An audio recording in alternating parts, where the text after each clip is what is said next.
তোমার হাত পা ওগুলা বানাইতে থাকে। বান্দা ফেরেশতারা সব কিছু বানায়। ফেরেশতারা এক পর্যায়ে ডাক দিয়া কয়, আল্লাহ তোমার বান্দার আঙ্গুল কয়টা হবে, তার আঙ্গুলটা কিভাবে বানাইব, তার দেহটা কেমন হবে, দেহটাকে কেমন ভাবে বানাবো। আল্লাহ রাব্বুল আলামিন ডাক দিয়া ফেরেশতা, ওই যে দেখো লৌহে মাহফুজের মধ্যে আমার বান্দার আকৃতিটা দেওয়া আছে, আমার বান্দার আকৃতি দেখা দেখা, আমার বান্দার সব কিছু দেখা দেখা সুন্দর কইরা আমার বান্দারে বানাইতে থাকো। বান্দার হাত পাও বানায়, বান্দার অঙ্গ প্রত্যঙ্গ বানায়, বান্দার বডি বানায়, বান্দার দেহ বানায়। সব কিছু যখন বানানো হয়ে যায়, আমার আল্লাহ রাব্বুল আলামিনকে ফেরেশতারা ডাক দিয়া, আল্লাহ সব কিছু এবার বানানো শেষ হয়ে গেছে, তোমার বান্দার চেহারাটা এখন বানানোর বাকি, তোমার বান্দার চেহারাটা আমরা বানায়া দেই। আমার আল্লাহ রাব্বুল আলামিন ডাক দিয়া, ফেরেশতা আমার বান্দার সব কিছু বানানোর জন্য আমি আল্লাহ অনুমতি দিলাম, সব কিছু বানাইলা, কিন্তু আমার বান্দার চেহারা বানানোর জন্য আমি আল্লাহ তোমার অনুমতি দেই না। সুবহানাল্লাহ।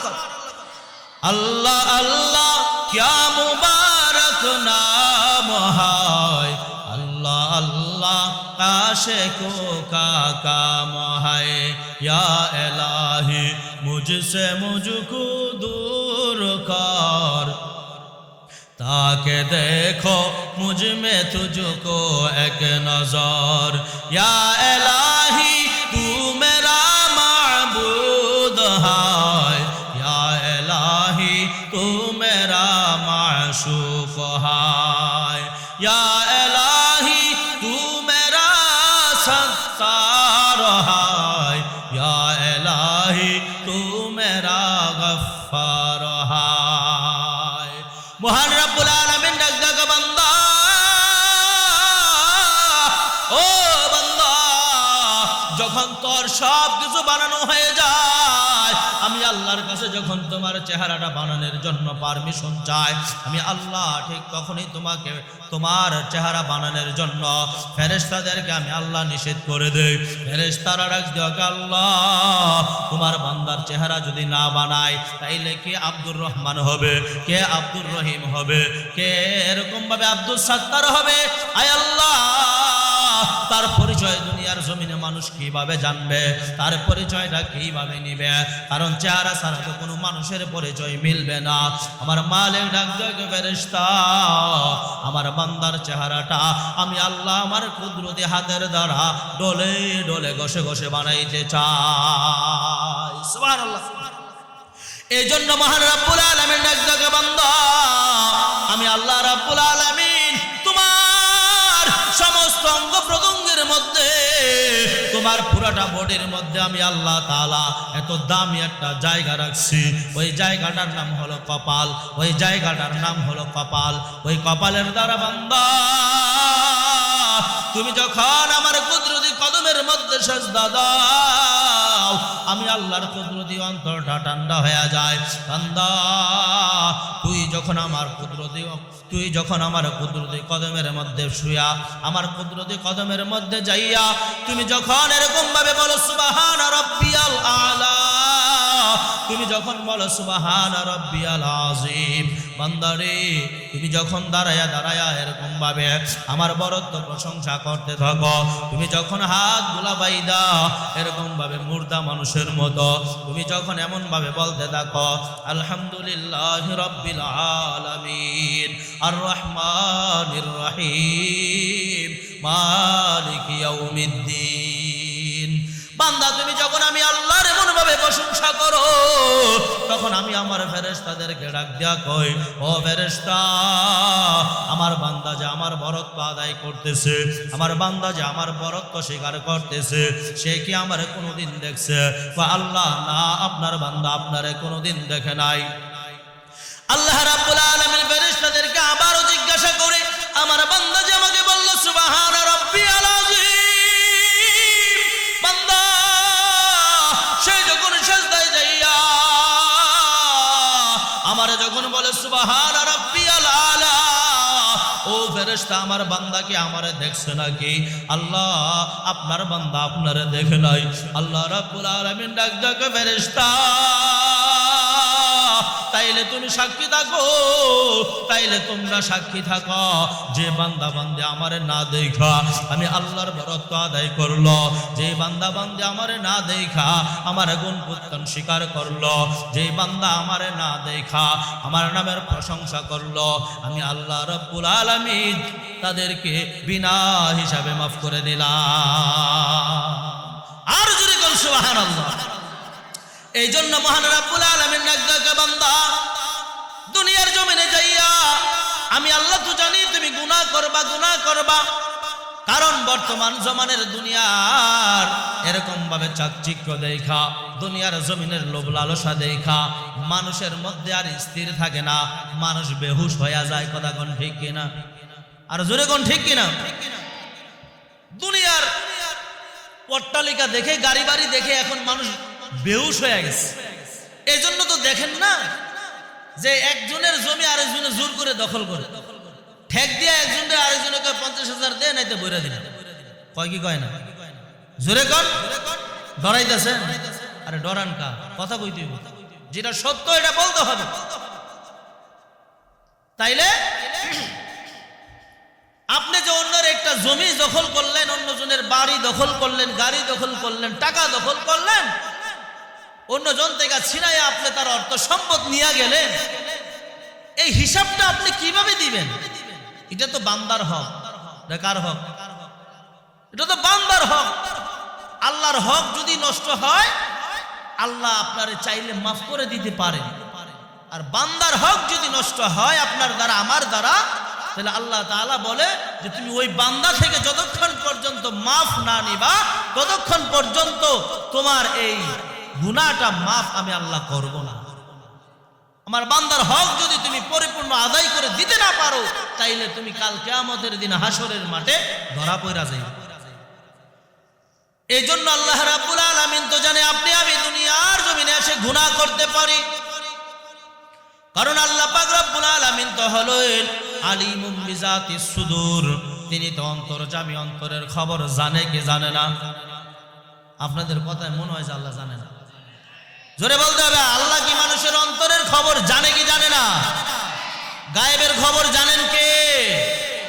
নাকি দয়াল বাবা, ন্যাংটা বাবা, জটাশা, খেতাশা? হ্যাঁ, এই শায়েরা কি গায়েবের খবর জানে? তাহলে এই শাহ আমার দরবারে যাইয়া যে মাথা ঠেকায়, আল্লাহকে তোর মাথাটারে আমি এত দামি করে বানাইছি আমার কুদরতি হাতের দ্বারা, তোর এই কপালটা আর চেহারাটাকে আমি আল্লাহ ঘষে ঘষে মেজে মেজে বানাইছি, আমি আমার ফেরেশতা দিয়া বানাই নাই।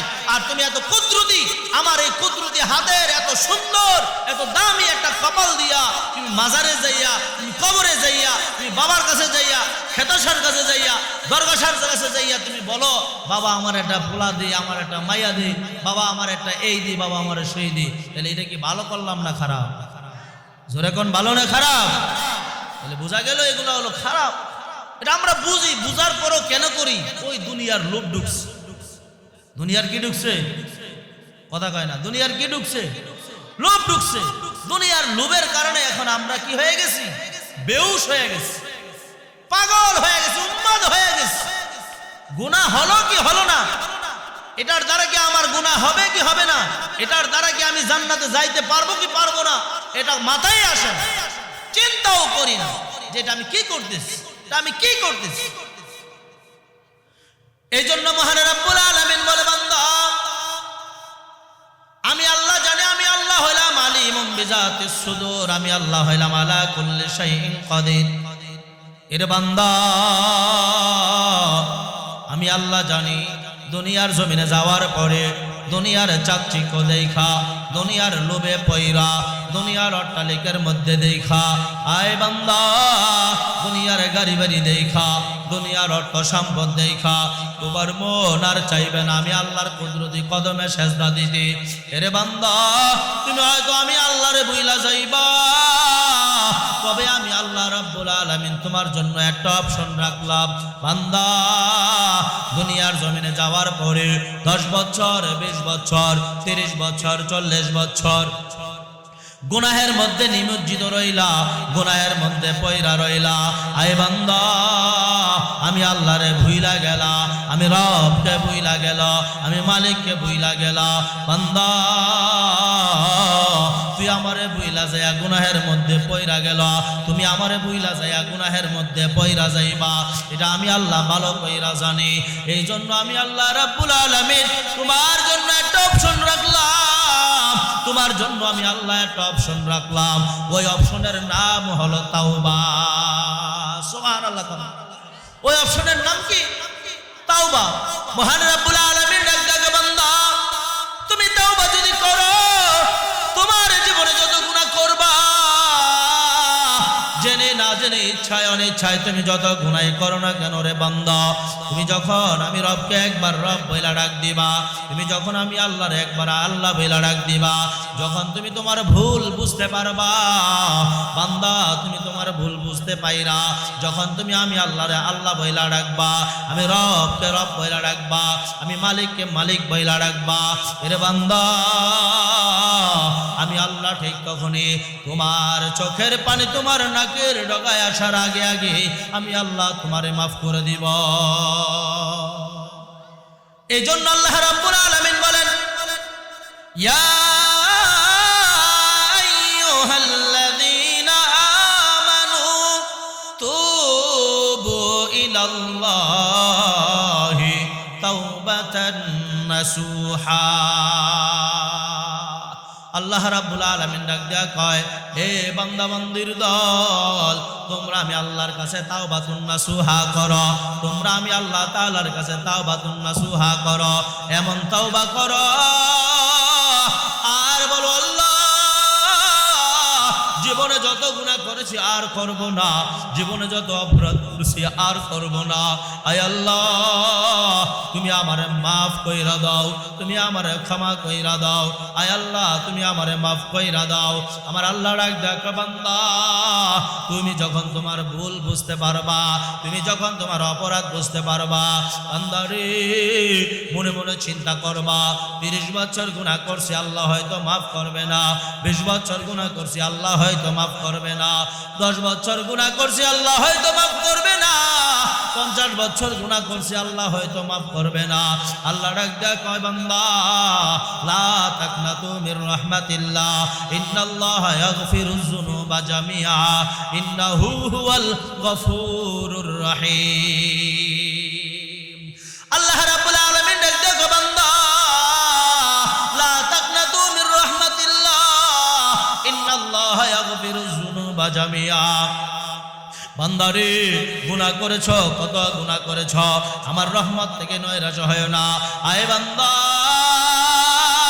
তোমার গুনাহ যদি হয় এরকম ভাবে পুকুরের পানির সমান, আমি আল্লাহ তোমারে মাফ দিব নদীর পানির সমান। তোমার গুনাহ যদি হয় নদীর পানির সমান, আমি আল্লাহ তোমারে মাফ দিব সাগরের পানির সমান। আয় বান্দা, তোমার গুনাহ যদি হয় পুরা দুনিয়ার সমান, আমি আল্লাহ তোমারে মাফ দিব তার চাইতে আরো দ্বিগুণ। সুবহানাল্লাহ। এই জন্য মহান রাব্বুল আলামিন ডাক দেয়া, বান্দা লা তাকনাতু মির রাহমাতিল্লাহ, বান্দা আমার রহমত থেকে নৈরাশ হয় না, নৈরাশ হয় না। ইন্নাহু হুয়াল গফুরুর রহিম, আমি আল্লাহ হইলাম গফুর, আমি আল্লাহ হইলাম রহিম। তোমার জীবনে কত গুনাহ হয়েছে, তোমার জীবনে কত পাপ হয়েছে, বান্দা সমস্ত পাপ আমি আল্লাহ তোমারে মোচন করে দিতে চাই। এই জন্য করতে হবে কি? তাওবা। উদাহরণ দিলে বুঝবেন। মুসা আলাইহিস সালাতু ওয়াস সালামের জামানায় আল্লাহ রাব্বুল আলামিনের সঙ্গে মুসা পয়গম্বর কথোপকথন করতেন। এই ইতিহাস আপনাদের সকলের জানা। মুসা আলাইহিস সালাতু ওয়াস সালাম মালিকের সঙ্গে কথা বলতেন, মালিকের সঙ্গে তুর পাহাড়ে যাইয়া দাঁড়ায়া দাঁড়ায়া কথা বলতো।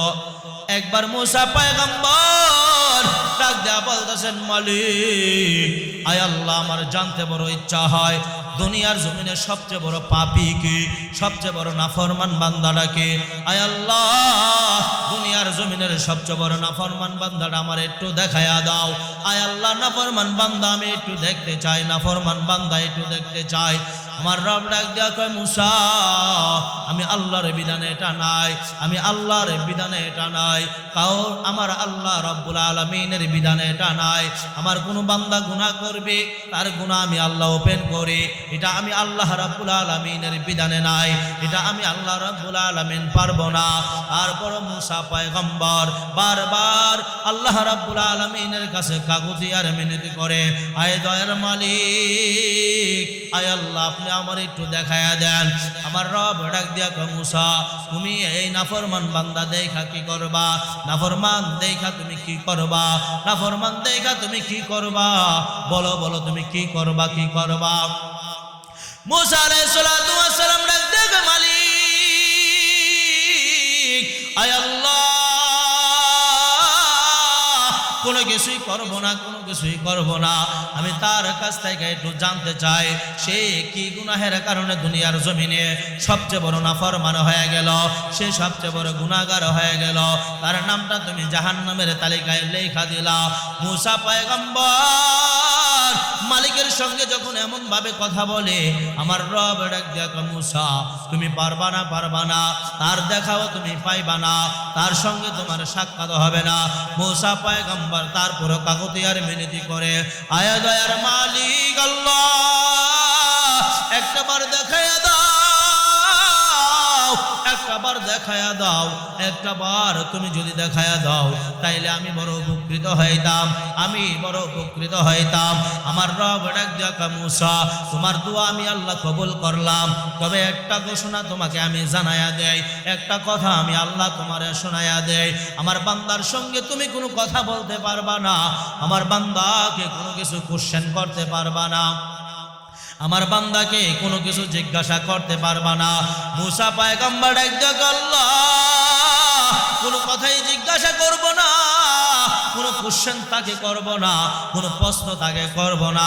আল্লাহ রাব্বুল আলামিন ঘোষণা দিয়া দিল মুসা তাইলে তুমি আগামীকাল সকালবেলা ওই রাস্তার কিনারায় যাইয়া দাঁড়ায়া থাকবা, রাস্তার মাথায় যাইয়া দাঁড়ায়া থাকবা, ওই রাস্তা দিয়া সর্বপ্রথম যে লোকটা হাইটা যাবে ওই লোকটাই হবে আমার জাহান্নামী বান্দা। মুসা আলাইহিস সালাতু ওয়াস সালাম মনের মধ্যে বড় আনন্দ, মনের মধ্যে বড় আকাঙ্ক্ষা, আমার আল্লাহ আমার এই জাহান্নামী লোকটা দেখাইবে, আমার আল্লাহ আমার দয়া কইরা জাহান্নামী লোক দেখাইবে। জাহান্নামী লোকের চেহারাটা আজকে আমি একটু দেখতে পারবো, জাহান্নামী লোকের চেহারাটা আমি একটু দেখব। মুসা পয়গম্বর সকালবেলা রাস্তার কিনারায় যাইয়া দাঁড়ায় রইলেন, রাস্তার কিনারায় যাইয়া দাঁড়ায় রইল, দেখতেছি একটা লোক আস্তে আস্তে আস্তে আস্তে করে এরকম ভাবে তার সঙ্গে ছোট্ট একটা মাসুম বাচ্চা সঙ্গে কইরা নিয়া সে এরকম ভাবে হাইটা হাইটা আসতেছে, হাইটা হাইটা আসতেছে। মুসা পয়গম্বর তার দিকে এক বাক্যে তাকায়া রইলেন, এক দৃষ্টিতে তাকায়া রইলেন, তাকে কোনো প্রশ্ন করলেন না, তারে কোনো কোশ্চেনও করলেন না। মুসা আলাইহিস সালাতু ওয়াস সালাম দেখা সঙ্গে সঙ্গে চইলা গেলেন মালিকের দরবারে, মালিকের দরবারে যাই ডাক দিয়া বলতেছেন আয় আল্লাহ তোমার কাছে জাহান্নামী দেখতে চাইলাম, জাহান্নামী তুমি দেখাইলা, আল্লাহ জাহান্নামী দেখাইলা, তোমার কাছে এবার আরেকটা আরজি, আল্লাহ তুমি এবার আমার একটু জান্নাতি দেখাও, কারণ আমি এবার একটু জান্নাতি দেখতে চাই। মুসা পয়গম্বর ডাক দিয়া বলতেছেন আল্লাহ আমার একটু জান্নাতিরা দেখাও, জান্নাতিরা দেখাও।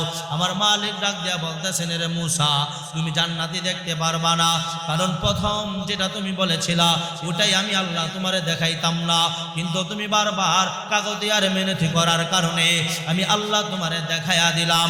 এরে মুসা এখন তুমি জান্নাতি দেখতে চাও, জান্নাতি দেখতে পারবা না, জান্নাতি দেখতে পারবা না। এরে মুসা যাও যাও এখান থেকে সইরা যাও। মুসা পয়গম্বর মনে মনে চিন্তা করছিলেন আল্লাহ রাব্বুল আলামিনের হইলাম আমি একজন ফেরেশতা, আমারে হয়তো আল্লাহ রাব্বুল আলামিন বলবে দুনিয়ার জমিনে তুমি হইলা জান্নাতি একজন লোক।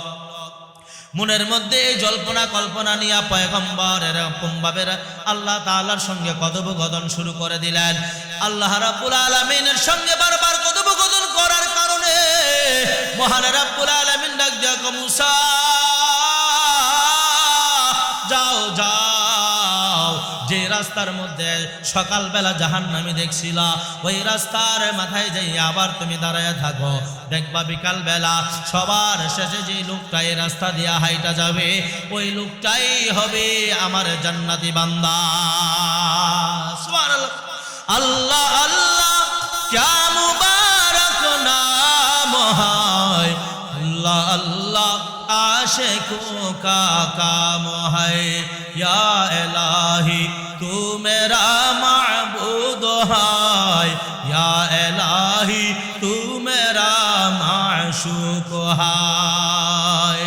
মহান রব্বুল আলামিন যে মাত্র বললেন মুসা পয়গম্বর আর দেরি করলেন না, আর দেরি করলেন না, তোর পাহাড় তাইগা নাইমা এরকম ভাবে দৌড়ায়া চলে গেলেন রাস্তার কিনারায়। রাস্তার মাথায় যাইয়া আবার দাঁড়ায়া রইল। সেখানে যাইয়া দেখতেছে আস্তে আস্তে আস্তে আস্তে করে পাহাড়ের চূড়া থেকে একটা লোক শেষ বেলা হাইটা হাইটা নামতেছে, শেষ বেলা সে হাইটা হাইটা নামতেছে। মুসা পয়গম্বর দেখতে পাইলেন সকালবেলা যে লোকটা এই রাস্তা দিয়ে হাইটা গিয়েছিল সর্বপ্রথম, ওই লোকটাই আবার বিকাল বেলা সে সবার শেষে হাইটা যায়। সুবহানাল্লাহ। আর এটা কিভাবে সম্ভব? মুসা পয়গম্বর বড় আশ্চর্য হয়ে গেছে। আপনাদেরও আমাদেরও যদি চোখের সামনে এমনটা পড়ে যে সকালবেলা একজন নাফরমানি মানুষ যে নাকি জাহান্নামী আল্লাহ নিজে দেখাইছে, আল্লাহ নিজে দেখাইছে সে জাহান্নামী, ওই লোকটা আবার বিকাল বেলায় জান্নাতি মানুষ হিসেবে ঘোষণা হয়ে আবার কিভাবে আসে, এটা বড় আশ্চর্যের বিষয় কিনা? জোরে বলেন। বড় আশ্চর্যের বিষয়। মুসা পয়গম্বর তো আশ্চর্য হয়ে গেছে, আয় আল্লাহ এটা কিভাবে হয়, এটা কিভাবে সম্ভব হয় যে সকালবেলা একজন মানুষ জাহান্নামী সেই লোকটা বিকাল বেলায় আবার জান্নাতি হয় কিভাবে? আল্লাহ এটা তো বুঝতে পারলাম না, তোমার লীলা খেলা বুঝা বড় মুশকিল। আল্লাহ এটা কিভাবে সম্ভব আমার একটু জানায়া দাও। সুবহানাল্লাহ। জোরে কান। মুসা আলাইহিস সালাতু ওয়াস সালাম যেই মাত্র মালিককে বললেন, আমার মালিক ডাক দিয়ে বলে, মুসা তুমি দেখেছো সর্বপ্রথম আমার বান্দারা সকালবেলা যখন হাইটা যায়, মুসা রে তুমি দেখলা সে আস্তে আস্তে আস্তে আস্তে করে পাহাড়ের দিকে উঠতেছিল। হ্যাঁ মালিক দেখলাম পাহাড়ের দিকে উঠতেছিল। এরে মুসা আমার বান্দাটা পাহাড়ের উঁচায় যাইয়া এমন ভাবে সেজদার মধ্যে পড়ছে, সেজদার মধ্যে পইরা হাউমাউ করে চিল্লাইতেছে আর কাঁদতেছে, চিল্লাইতেছে আর কাঁদতেছে, চিল্লাইতেছে আর কাঁদতেছে। আর সঙ্গে ছোট একটা মাসুম বাচ্চা দেখছো? আল্লাহ হ্যাঁ দেখেছি। তার বাচ্চাটা তারে জিজ্ঞাসা করেছিল, তার বাচ্চাটা তাকে জিজ্ঞাসা করেছিল, বাবা এই এত এত জনমানবহীন জায়গায়, এমন জনমানবহীন জায়গায় এই পাহাড়ের চূড়ায় কেন তুমি বসে বসে কান্না করতেছো? তুমি কেন সেজদায় যাইয়া কান্না করতেছো? কারণ কি? তোমার কি হয়েছে বাবা, তোমার কি হয়েছে আমার একটু বলো, আমার বড় খারাপ লাগতেছে। এরে বাবা তুমি এখানে কান্নাকাটি করো, আমার বড় খারাপ লাগে, বলো তুমি কেন কান্না করো, কেন কান্না করো? মুসা পয়গম্বর সে তো আর জানে না আমার মালিকের সঙ্গে তার বান্দার কি কালেকশন হয়ে গেছে, আমার মালিকের সঙ্গে তার বান্দার কি সম্পর্ক হয়ে গেছে। ছোট্ট মাসুম বাচ্চাটা যখন জিজ্ঞাসা করলো বাবা, তখন উত্তর দিল, এরে সন্তান শোনো, আমি আমার গুনাহের জন্য অনুতপ্ত হইয়া আমি আমার রবের দরবারে, আমি আমার রবের কুদরতি কদমের মধ্যে সেজদা দিয়া কান্দি, আমি আমার মাওলার কুদরতি কদমের মধ্যে সেজদা দিয়া কান্দি। কই বাবা তুমি যে কান্দো কেন কান্দো? কই আমার গুনাহের জন্য কান্দি। কই তোমার গুনাহ কত বড়, কত গুনাহ তোমার হয়েছে আমার একটু বলতে পারবা? হ্যাঁ তোমারে বলতে পারবো, আমার অনেক গুনাহ হয়েছে। কত গুনাহ হয়েছে? এই পাহাড়ের চাইতে আরো বেশি গুনাহ হয়েছে। বাচ্চারা এবার ডাক দেখো, বাবা এই পাহাড়ের চাইতে বড় কি আর কোনো কিছু নাই? হ্যাঁ আছে। কই কি আছে? কই পাহাড়ের চাইতে বড় হইল এই জমিন, কই জমিনের চাইতে বড় কি তোমার গুনাহ? বাবা এবার ডাক দেখো, সন্তান এই জমিনের চাইতে বড় হইল আমার গুনাহ। সন্তান আবার জিজ্ঞাসা করে, বাবা পাহাড়ের চাইতে বড় জমিন, জমিনের চাইতে বড় আর কোনো কিছু নাই নাকি?